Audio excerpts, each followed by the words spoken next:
In light of the recent Boruto episode 218 where Naruto Uzumaki, the previous main character of the Naruto franchise, loses Kurama, a tailed beast of immense power that was sealed into Naruto at birth,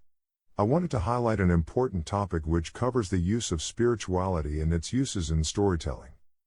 A mythology plays a big role in conveying wisdom and educating its listeners, from legendary stories of the Egyptian god Osiris and his son Horus, an antagonist set to the gods and goddesses of Mount Olympus.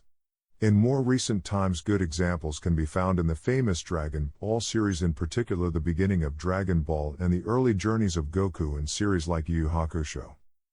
So what does this mean in relation to Naruto and the recent loss of Kurama?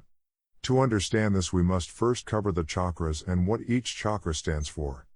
In basic terms, man has 7 basic forms of chakra, ranging from the Crown Chakra all the way to the root chakra, and each representing an inner source of energy going through the body through each point, and depending on what the individual is centering his energy or intentions on depends on the chakra being focused. For example, the Crown Chakra located at the top of your head deals with wisdom, knowledge and consciousness.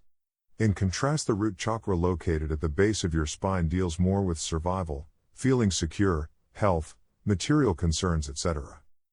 This brings me to my main point.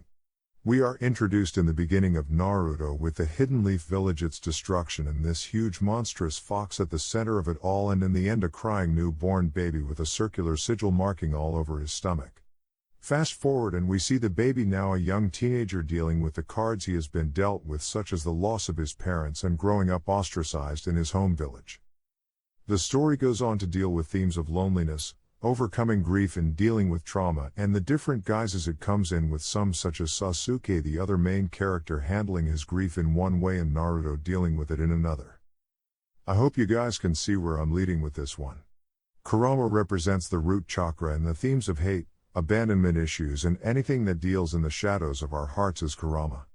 In Naruto it manifests itself as a 9-tailed fox, which correlates with the Yang principle, meaning Naruto issues are explored physically, for example the village shunning him, his range of intense emotions and seeking love and attention outside himself, whereas in contrast Sasuke's issues are always explored through his mental flashbacks and the traumas constantly replaying in his mind of the loss of his family, and the source of his pain initially being his brother to later on being the shinobi world itself.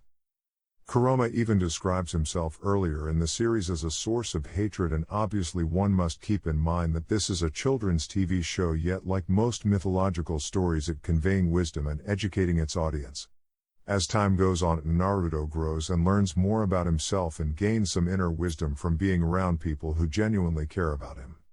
We see Naruto start to grow, and the initial source of hate and the anguish he had when he was younger starts to chip away, until finally during the war arc we reach, in my opinion, the most important moment of the series in terms of conveying wisdom and educating the audience.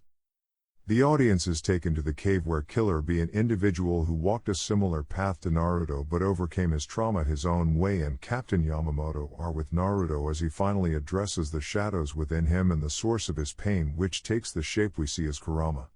Meeting his mother in the astral plane played a huge role in calming him and having the strength to not be swept up in his emotions and to rise up from the root chakra and its themes of wanting to simply survive and instead strive to be the best version of yourself and not be hampered by the struggles of the world but be the change you were always destined to be, as symbolized by his father.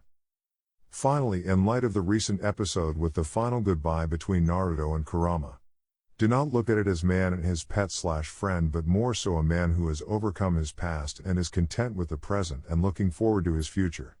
Kurama will never leave Naruto since he represents the root chakra, but instead Naruto is at the Crown Chakra, which as mentioned earlier represents wisdom, knowledge and understanding. A complete man. Thank you for dropping by, and hopefully in the near future I can cover more similar topics around these wonderful stories.